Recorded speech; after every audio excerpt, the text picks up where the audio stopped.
নৱম শ্ৰেণীৰ ছাত্ৰ ছাত্ৰীসকল, মই তোমালোকক সময় নামৰ প্ৰবন্ধটো বুজাব ওলাইছোঁ। সময় প্ৰবন্ধটোৰ লিখক হ'ল নীলমণি ফুকন। তেখেতৰ জন্ম হৈছিল 1880 চনত আৰু মৃত্যু হৈছিল 1987 চনত। গতিকে তোমালোকক সময় কি জানা? সময় হ'ল আমাৰ এটা এনেকুৱা বস্তু যাক আমি হাতেৰে ধৰিব নোৱাৰোঁ। সময়টো আমি কামৰ জৰিয়তেহে আমি ক'ব পাৰিম যে ইমান সময় হ'ল, কিমান কাম কৰিলোঁ, কি কৰিলোঁ, তেনেকৈয়ে আমি সময়টো ধৰি থাকোঁ। এতিয়া মই তোমালোকক সময় গল্পটো বুজাব ওলাইছোঁ, তোমালোকে শুনিবা। নৈৰ সোঁতৰ লগত মানুহক তুলনা কৰা হয়। দুয়ো ৰৈ নাথাকে, বৈ যায়। নৈৰ সোঁত যাওঁতে চকুৰে দেখি, সময়ৰ সোঁত এইদৰে বৈ নাযায়। কাৰ্যক্ষেত্ৰতে তাৰ গম পোৱা যায়। কাৰ্যক্ৰম অনুসৰি সময় ভাগ কৰা হয়। সময়ৰ ডাঙৰ ভাগবিলাকে যুগ, কল্প, শতাব্দী, মজলীয়া ভাগবিলাকে ঋতু, বছৰ, মাহ আৰু সৰু ভাগবিলাকে দিন, ৰাতি, প্ৰহৰ।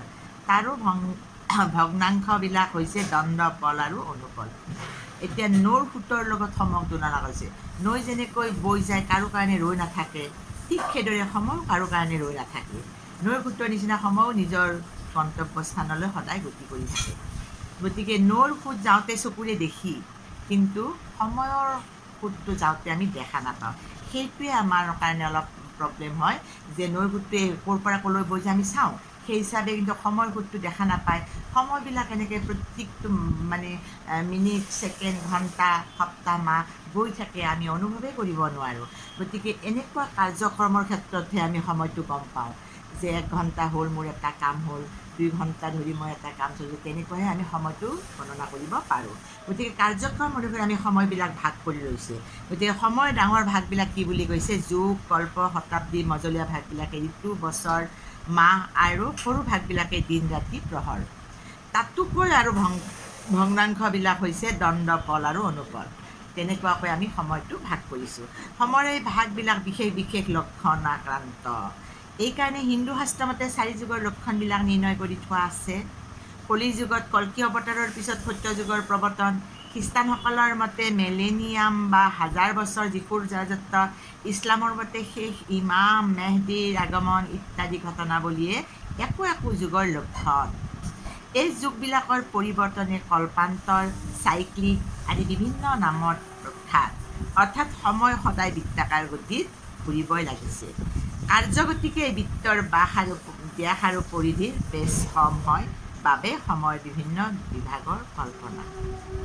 তাৰমানে সময়ৰ ভাগবিলাক আমাৰ বিশেষ লক্ষণাক্ৰান্ত বুলি কৈছে। কিন্তু হিন্দু শাস্ত্ৰৰ মতে 4টা যুগ আছে। 4টা যুগ কি জানানে তোমালোকে? 4 যুগ হ'ল, 4 যুগৰ হ'ল কি সত্য যুগ। 4টা যুগৰ ভিতৰত সত্য, ত্ৰেতা, দ্বাপৰ আৰু কলি যুগ। এই 4টা যুগৰ কথা কৈছে। প্ৰত্যেকটা যুগৰে বেলেগ বেলেগ আমি বেলেগ হিচাপে নিৰ্ণয় কৰিব পাৰোঁ। কলি যুগত কল্কিৰ অৱতাৰ বুলি কৈছে। সত্য যুগৰ প্ৰৱৰ্তন। খ্ৰীষ্টানসকলৰ মতে মেলেনিয়াৰ 1000 বছৰ যীশুৰ ৰাজত্ব বুলি কৈছে। ইছলামৰ মতে শেষ ইমাম মেহদীৰ আগমন ইত্যাদি ঘটনাৱলীয়ে একো একোটা যুগৰ আমাক লক্ষণবিলাক দেখুৱাই দিছে। গতিকে এই যুগবিলাকৰ পৰিৱৰ্তনে আমাৰ কল্পান্তৰ, চাইক্লিক আদি বিভিন্ন নামত প্ৰখ্যাত হৈছে। আৰু অৰ্থাৎ সময় সদায় বৃত্তাকাৰ গতিত ঘূৰিবই লাগিছে। কাৰ্যগতিকে এই বৃত্তৰ ব্যাস আৰু পৰিধি বেছ কম হয় বাবে সময়ৰ বিভিন্ন বিভাগৰ কল্পনা। একোটা বিশেষ ঘটনা বা মানুহৰ কাৰ্যকলাপ অৱলম্বন কৰিও সময় ভাগ কৰা হয়। ধৰ্ম, কলা, সাহিত্য, বুৰঞ্জী, কিংবদন্তি, যুদ্ধ, বিগ্ৰহ, ৰাজত্ব আদি বিষয়বিলাকে সময়ৰ একো একোটা ঢাপ তুলি সীমাবদ্ধ কৰি থৈ যায়। সংবত, শকাব্দ, খ্ৰীষ্টাব্দ, হিজৰী, শংকৰাব্দ, চৈতন্যাব্দ ইত্যাদি সময়বিলাকৰ গুৰিতে এনে একোটা স্মৰণীয় ঘটনা আছে। তাৰমানে এই যে একো একোটা ঘটনা বুলি কৈছে, মানুহৰ কাৰ্যকলাপ অৱলম্বন কৰি সময়বিলাক ভাগ কৰিছে। সেই সময়ত ধৰ্ম অনুযায়ী, সেই সময়ৰ কলা, সাহিত্য, বুৰঞ্জী, কিংবদন্তি, যুদ্ধ, বিগ্ৰহ, ৰাজত্ব আদি বিষয়বিলাকে সময় একো একোটা ঢাপ বুলি সীমাবদ্ধ কৰি থৈ গৈছে। যেনে ধৰা শংকৰদেৱৰ সময়খিনিক শংকাব্দ, সংবত, খ্ৰীষ্টাব্দ, হিজৰী, শংকৰাব্দ, চৈতন্যাব্দ এইবিলাকে একো একোজন ধাৰ্মিক বা মহাপুৰুষবিলাকৰ সময়বিলাকে সময় গুৰিতে তেওঁলোকৰ ঘটনাবিলাক স্মৰণীয় কৰি থৈ দিছে। সেই সময়ৰ ঘটনাবিলাকৰ লগত তেওঁলোক জড়িত আছিল কাৰণে। প্ৰকৃতি জগতৰ গতিবিধি লক্ষ্য কৰিও সময় নিৰূপণ কৰা হয়। 6 ঋতুৰ উদ্ভৱ ইয়াতে। জাৰত তেতুৱা ধৰি ঠেৰেঙা হৈ থকা গছৰ ডালত কুঁহিপাত ওলালেই বসন্ত ঋতুৰ আগমন ধৰিব পাৰি। পদুম ফুলপাহ ৰাতিপুৱা মুকলি হৈ আৰু সন্ধিয়া জাপ গৈ সূৰ্য উদয় হোৱা আৰু অস্ত যোৱা সময়ছোৱা দেখুৱাই দিয়ে। বেলি ফুল সূৰ্যৰ লগে লগে ঘূৰে, ইয়াকে বেলি ঘড়ী বুলিও ক'ব পাৰি।